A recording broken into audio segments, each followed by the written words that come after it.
Well, you'd end up with this, the most powerful convertible ever made.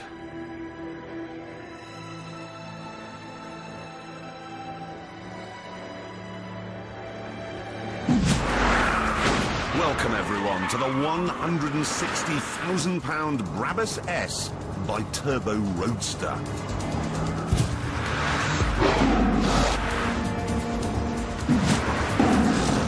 Sweet mother of God, this is fast! The secret to all this speed, of course, is the engine.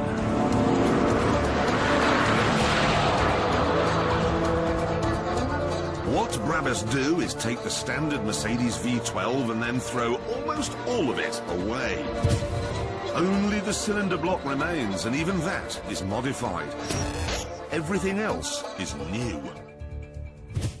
New and bigger. The original car has 5.5 litres. This is a 6.3, and the result of that is dramatic. 730 brake horsepower.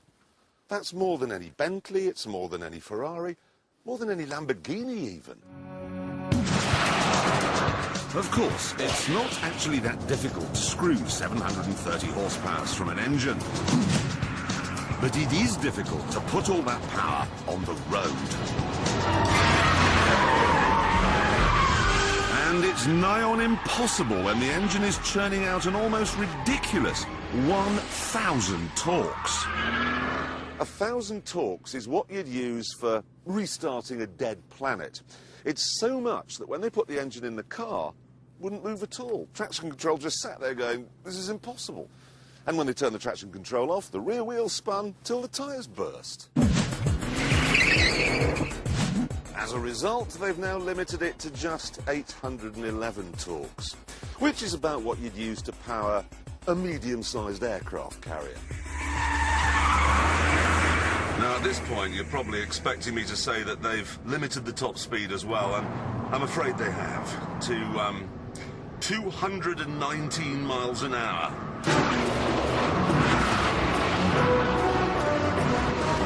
The top speed is incredible, but the way it gets there boggles the mind. 100. 120.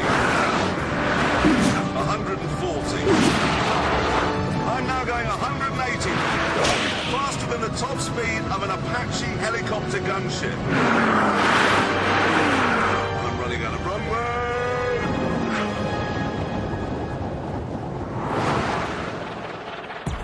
I suppose I ought to explain at this point that Mercedes limit this car to 155 miles an hour because that's the limit of what various components can take.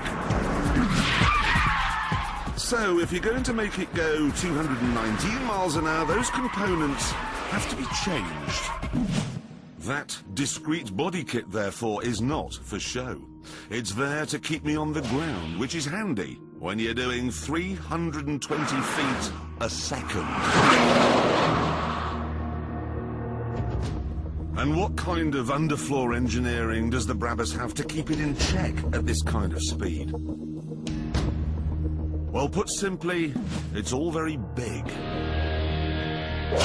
The brakes are the size of dustbin lids and have 12 pistons each. The tyres could encompass Neptune, and at speed, the whole car sits lower to the road than normal by 15 millimetres.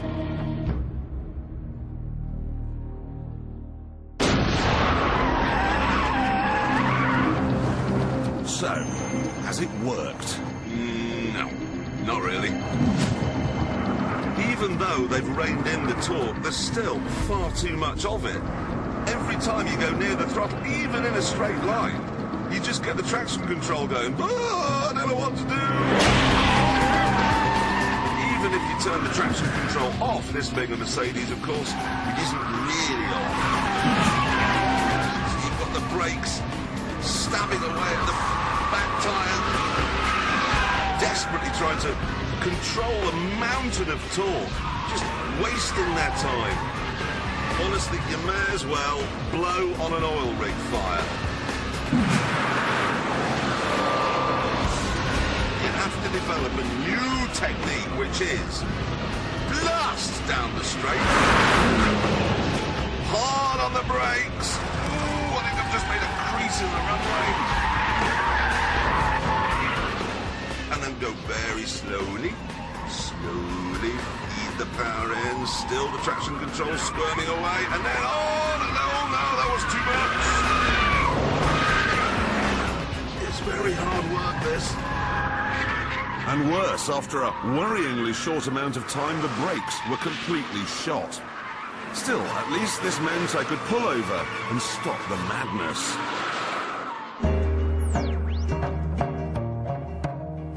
In terms of handling, then, this car is a nightmare. It just cannot cope with the volcano under the bonnet. Here, then, is 2 and a bit tons of proof that absolute power really does corrupt. Absolutely.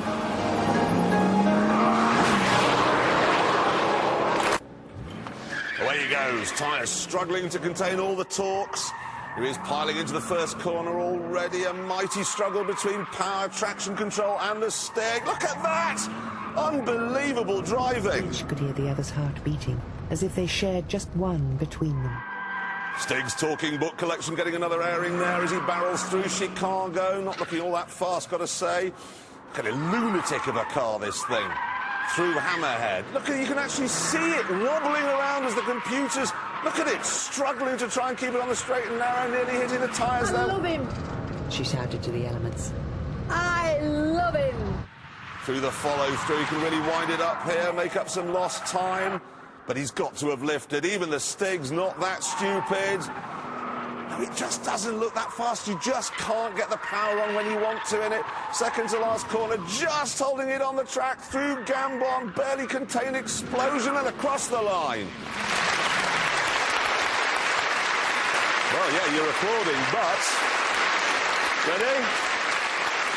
An entirely predictable 126.2. And the problem is very straightforward, OK? Mercedes spend £1 million a day on research and development. £1 million a day. So they've got the best brains in the world with all the money in the world to make the standard car as good as it can be. However, I don't think that this is the end for